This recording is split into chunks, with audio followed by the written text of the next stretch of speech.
Hey, what's going on, guys? Welcome back to Mellocore. So, why am I in the firmware update position? This is the position I was in when I updated the firmware on this Canon GX10 here. And that worked much better. And actually, I have something to show you in here that's quite peculiar, according to my photography teacher.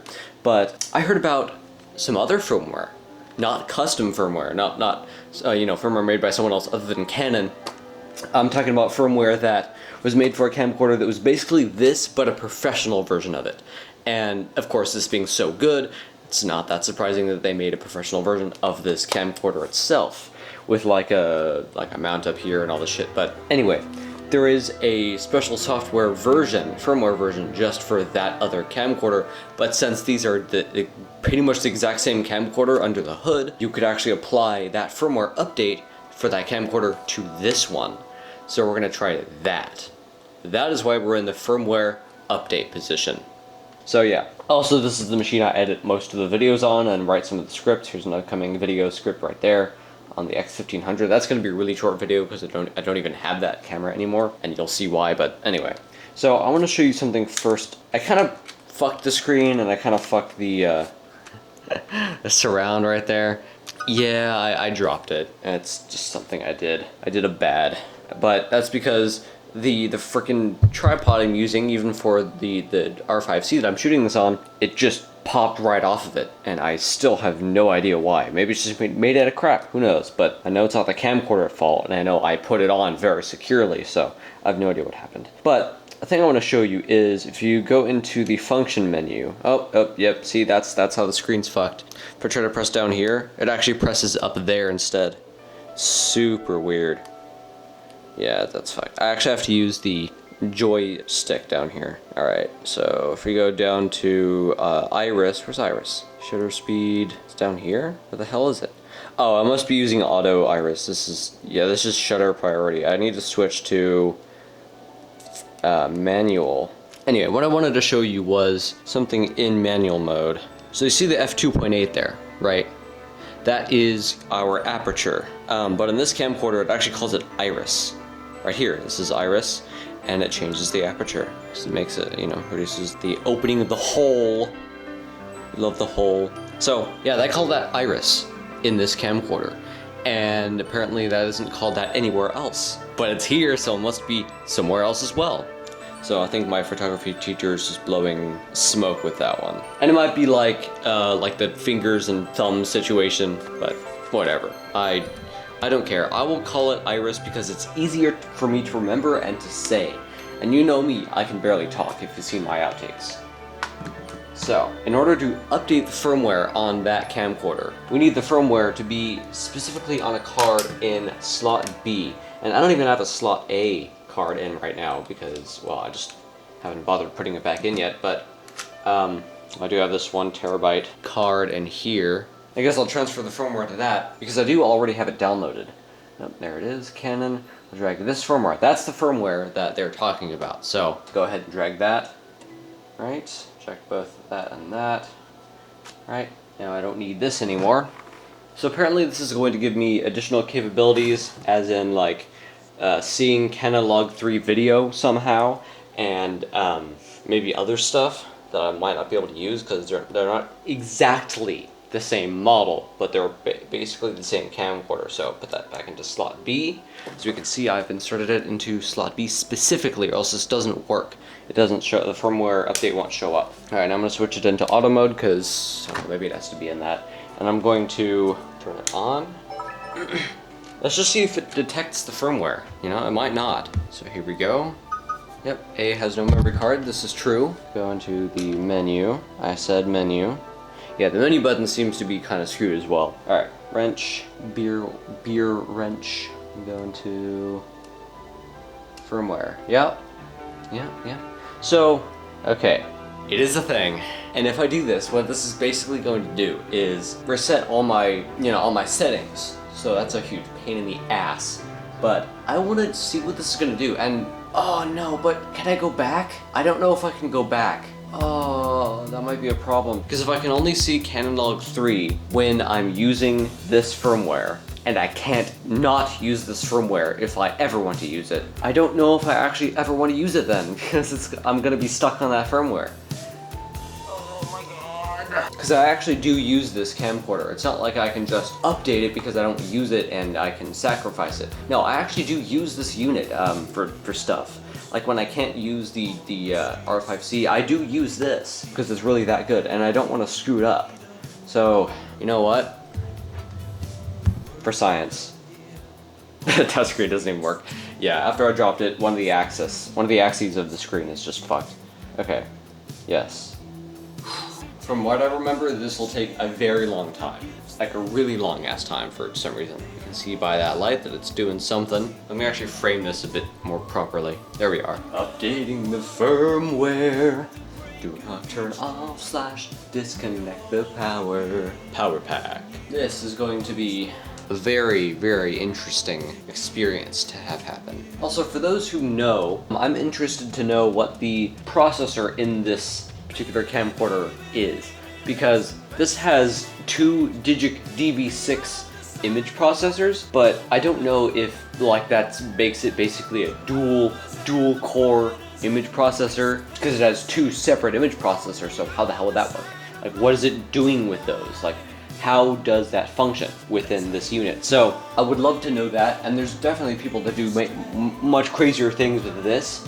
Probably because this is a much better product than it really needed to be. I mean, it's basically a low-end professional camcorder made into a consumer product. It's just awesome. So, of course, people are going to do crazy like modifications and stuff to these things. I mean, there's a whole custom firmware site dedicated to, you know, shooting raw video and other crazy crap on like just DSLRs, like a 500D or something. I don't know if that's a model 50D. I don't know, those consumer products. And you can shoot raw on them because of how people have figured out how to update into custom firmware. This is definitely not custom firmware, but I think it's as close as we're gonna get to that on this product. Also, where have I been? Because it's been a long ass time, and you know, while we're updating the firmware, might as well tell you what the hell is going on. So it's been like a month since I've uploaded a goddamn video. What's the problem? What is my malfunction? What is my butt defect? Well, basically, I've been on 2 trips in the past week and a half. One lasted almost a week, and the second one, I had to come back for a couple days, and then I left a couple days after I came back for like 4 more days. And I got back a couple days ago, actually, from both of those trips. And I've been non-stop processing the footage that I have gathered during that time, because I have gathered over 6 terabytes of it. And what this involves me doing is... Ooh. That was weird. What this involves me doing is basically taking the Canon RAW footage that I shot, the AK stuff. Oh!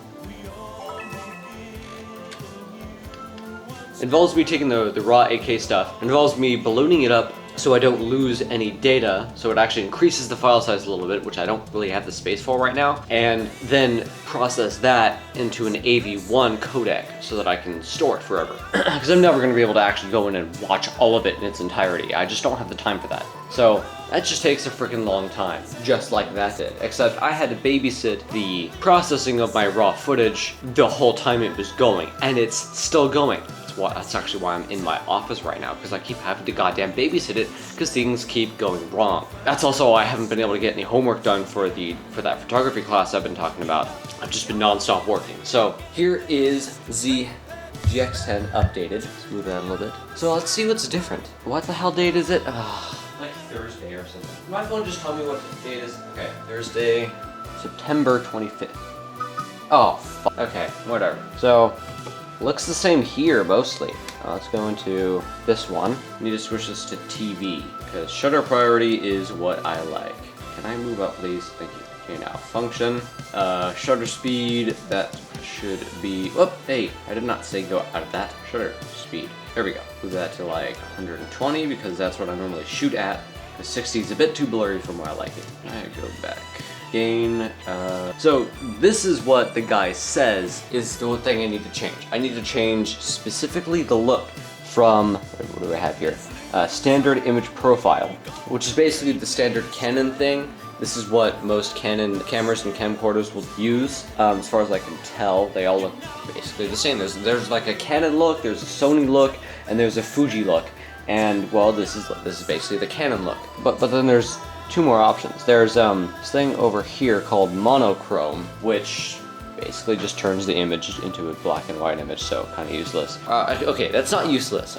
It's useless to me. I have no use for that. But there's this thing called wide DR, which theoretically increases the quality of your image by bumping up or bumping down colors. To be honest, the guy was really confused, or was really confusing. It was like he was confused himself, just like me, but I guess we're gonna find out. So let's go and do that. Okay, that changed exactly how I thought it would, because that's how it worked before I updated the firmware. So maybe this didn't actually change anything when I updated the firmware. So now gotta go redo my settings, and of course I can't touch the touchscreen. I have to do this through the joystick thing.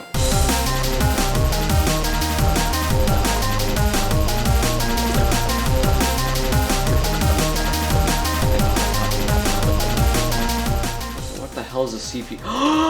Oh my god, this is the new stuff. This is new in this firmware, because we can change this to on, and CP is, I think, Canon profile or color profile, something like that. It's not the other thing, don't worry. I have this option in my R5C, and this changes, you know, I think what is called logarithmic scales. So like Canon log, it allows me to choose between a whole bunch of those. This doesn't let me do that, it seems. It's just on or off, so that's weird.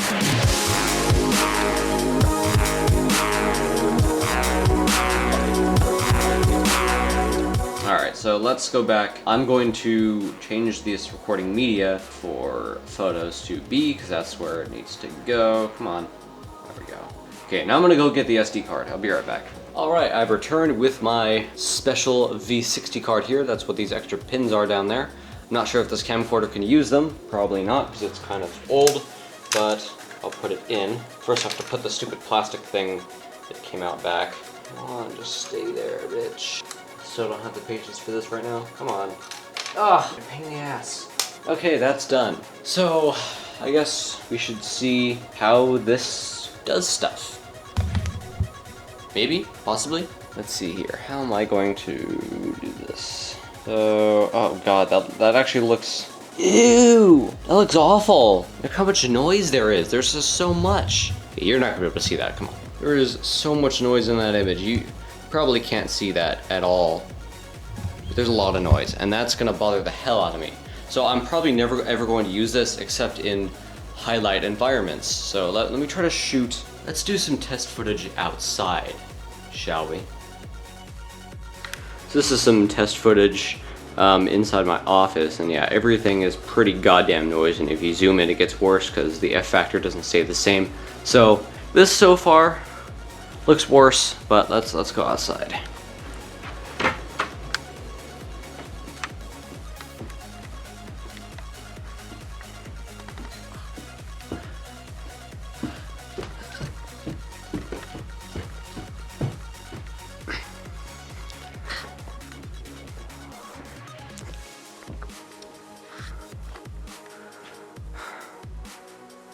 Everything is blue again.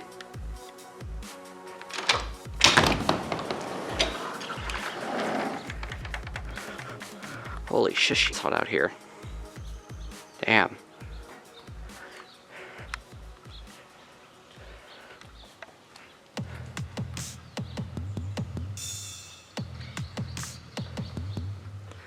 Well, there we are. Let's see how that compares with normal mode. Okay, and here is standard mode. So, the darks look darker. Everything just looks more natural to me, I think. And yeah, like things don't get overblown. It's pretty normal, all things considered. Oh, that didn't know that's the default. That's pretty good. The zoom wheel is still zoom wheel. So yeah, this looks much better than the other one to me. And here is standard with the CP thing turned on, which I didn't know I could do, but apparently I can. So maybe this is getting the benefits out of Canon log with the benefits of the standard look. So Yeah, I'm very confident that I won't get any improved color out of this because, you know, the color space is the same. It's still 709, so I'm not sure what benefits this would give me or what the YDR would give me, like, at all. So let's switch back to that, see how that looks. Oh my god! I just went back into the function menu and the looks menu disappeared completely, and in its place, it gave me CP options. That didn't appear when I turned that on the first time, so that's weird. Yeah, so this should be actual wide DR. I might be getting more of the... What is that? Oh, I have artifacts on the lens. This might be giving me more of the actual benefits of wide DR now. Still BT709, but I don't know, this should be better. So let's go back inside, because I'm tired of seeing bird guts.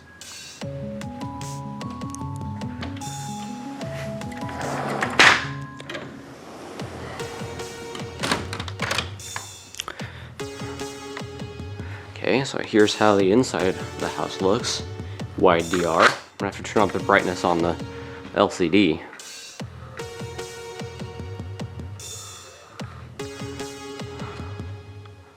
Looks good on here so far. Let's go back downstairs. Actually, let's test low light.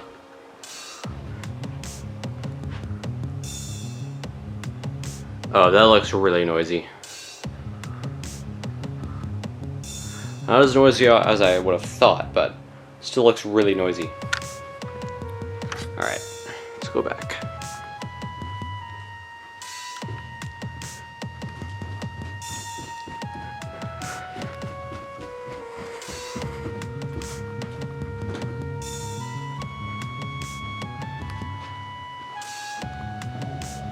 Here we are.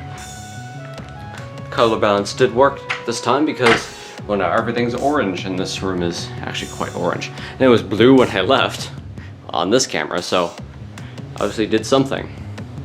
Alright, well, yeah, that's really freaking noisy, holy crap. Alright, well, let's see how this looks on a computer. I don't even know if this video is going to make it out the door, so let's just see what happens.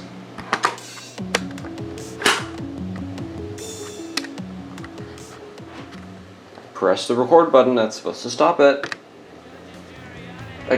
So in conclusion, I updated the firmware on this camcorder to see if it would give me better quality from it and to see if it would reduce the noise. In fact, it did actually increase the noise, but I think it did also increase the quality of the videos that this puts out. So, yeah, I don't know how marginal it is, probably very. And of course, everything is still squished inside the same color space, Rec 709, so, or BT 709. So it's not like it's going to improve that drastically. The colors will just be different. The lighting will just be different. You won't get more of either of them. It'll just be, you know, a different style. So, but from the fact that it is apparently processing 14-bit Canon log from the sensor part of the camera into the processors of the camera, the DV6s. Maybe there's some benefit to that. I can't really tell. I could tell that everything was too bright and there was too much noise. I don't know if there's any benefit to doing that, except to like bring the darker parts of the image up, you know, to where they're visible and you're not losing them. Because the end codec is of course H.264, so it's gonna be compressed anyway. You're gonna lose a lot of the blacks, a lot of the whites. So if stuff is clipping, you're gonna lose that with this. But maybe the wide DR is meant to counteract this behavior. It's trying to bring out those colors, bring out those details, and then squish it all inside the 709 color space, which probably isn't ideal, but, well, most people will either be working with 601 or 709, so that's what you have to work with. And again, if you have answers to the questions that I proposed earlier in this video, then please do let me know in the comments or through Discord or email or something. This has been Mr. Red from Mellocore Media. Thank you very much for watching, and I'll see you all next time. Good night, and have fun.